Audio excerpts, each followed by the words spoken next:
The last thing I'd like to say is the importance of humour. I mean, it's really important to understand that human beings relate much better to funny stories than just information. So it's really important to tell a story around a lesson.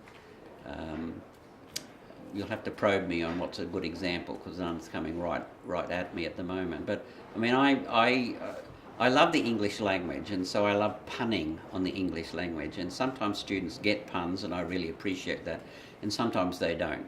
But I think it's really important in class to engage students, interactively engage. I think one of the funniest stories is I was doing an example in structures on cantilevers, and we were looking at grandstands. Now, in this country, they're typically called stadiums. Okay, but in the other English-speaking world, it's a grandstand. And so I had a student who didn't understand what the term grandstand was. So I described it, and he said, you mean a grand sit? Because actually people sit in the stadium in the grandstand. But, there was this cantilever section of the grand. It was a backspan with a cantilever leading off sort of thing, and it was sloping. So it was just to give an example of a more complicated load effect. But that is one of the funniest things I've ever had a student say back to me, that this is not a grandstand but a grand sit. Do you know a comedian, radio guy, Dennis Miller? I do not. He's a guy that has recall and a great command of the language. Yes. And every so often he'd throw in his line saying he loves English language too. It's the creme de la creme of languages. Yeah. The funny thing being he's using a different language to describe how great English is. English. Yeah. John Erickson, who writes children's books in West Texas, we went to his ranch.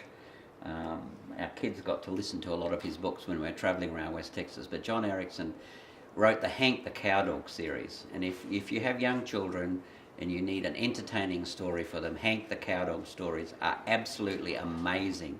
John Erickson produces these in Amarillo. He's a one-star audio cast, and he mimics all his characters with their own voice. So Hank and Drover and Pete the barn cat and all of these different characters, all spoken by John Erickson. But Hank, the notorious, or the hero of the story, who's a useless watchdog, has also a great command of the English language, where he always mixes up words. So in one case, the coyotes are invading the farm, and he has to come up with a plan to counter this invasion of coyotes. And it's not a contingency plan, it's a contingency plan. And all the time he is mixing up these words, and it's just a fabulous children's story